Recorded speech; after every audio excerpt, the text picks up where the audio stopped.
Okay, I had a question about how to do a cross cut. But before we do that, I want to make a point here, and I don't know if you can see it. When you're looking for any kind of cut, look at the unit price. Like this is 417. Um, the way they pack,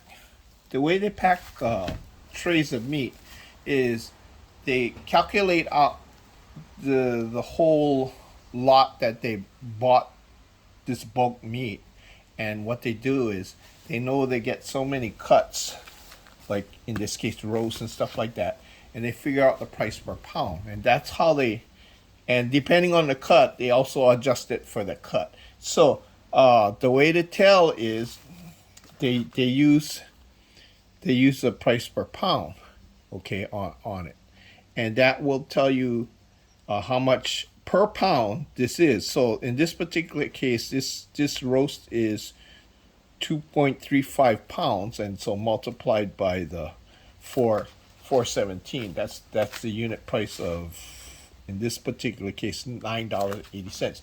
Why is this important? Because they date it the day they wrap it in this wrapper. Okay, once they wrap it in this wrapper, they're unable to change it. Now they can't stick on another sticker on this, but they have, because it was packed on a certain date, they can't change that date, and they still have to use this date. So why is that important? Because it's priced out for that date, okay? And you will find that if you look around, and even though the the ice box has all these cuts and it's the same cut, you'll find that sometimes the prices are different because it was packed on another day or another lot with a different price. So it's possible to find a cut that's priced out at a cheaper level. So it's worthwhile for you, even though they look all the same, it's worthwhile for you to look at the unit price of each one and determine, oh, is this a cheaper price? It's the same cut, but it's a cheaper price because it was packed at a different lot or a different day.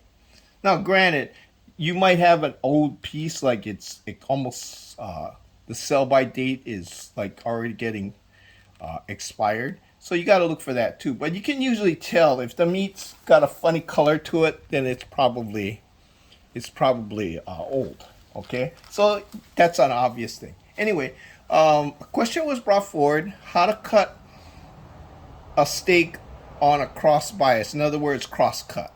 Okay, all majority of steaks, when they cut it, and the grain is all going up and down, because when you cook it and then you cut into it with your steak knife, you're going to be cutting down, and of course each piece is going to be cut along the grain. So since this is already cross cut, when I cut it straight down, you can see that I'm following the grain. The grain is going all straight down. So the only way to get a cross cut out of this, because the steak's already a cross cut, if I want a thinner piece, I cut it in a strip and then I flip it over 90 degrees. And now all the grain is going this way now. So now I can cut across that, and each one is a cross cut from that. So why is that important? Because we're looking for where the meat will separate. See, and that gives us a more tender cut. Okay, if we were to use this cut, if we were to just cut straight down, because this already is a cross cut, without flipping it 9 degrees, every time I cut this, the grain is going, I don't know if you can see it, the grain is going this way. Okay, so that means it'll be a little tough. But because this thing is such a thin piece of meat, you can see it's already falling apart. So it's not going to really make that much of a difference. So if you're cutting the meat thin, it doesn't really matter whether you're cutting across the grain or with the grain, because it's so thin that it's going to fall apart anyway. Okay, now what's the advantage of cutting it thin?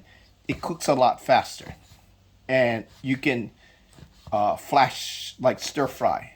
That's why stir fry, you cook it very, very fast. You basically scorch the meat in a hot pan with oil, and it prevents the meat from, well, it sort of reduces the chance of meat getting tough.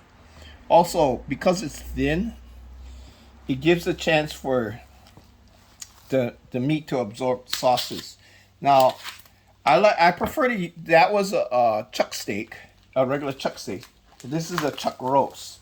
And you can see it's a lot thicker piece, which means I have an easier job doing a cross cut. So what I'm gonna do is I'm just gonna cut a strip here. I'm gonna avoid this one for now, for this demonstration. And so here's a strip. Okay. Now remember, this is already going up and down for the green. So I'm just gonna lay it down now, and now I'm gonna cut across it. This is a little bit too big for our purpose. Okay. So now that I'm cutting straight down, this is already a cross cut. So as you can see how the meat separates. Okay. Now, the only exception for cutting with the grain, where you want it tough, is if you're making beef jerky. That's what we used to do. If you like your jerky crumbly, then you cut across the grain. If you like your beef jerky chewy, you cut it with the grain. But in this particular case, since we're cutting it thin and we're using it for stir fry, you can go either way. Doesn't really matter. Okay. So the two tips of the day is keep an eye on that unit price and watch for different prices for different dates, different lots. And you'll find that you can find, this week I found one that was $1 off per pound for the same cut. So I was surprised it's that much of a difference. Usually the difference is like maybe 20-30 cents, but hey, 20-30 cents, especially if you're buying bulk like a roast, times, in this particular case, times 2.5 pounds.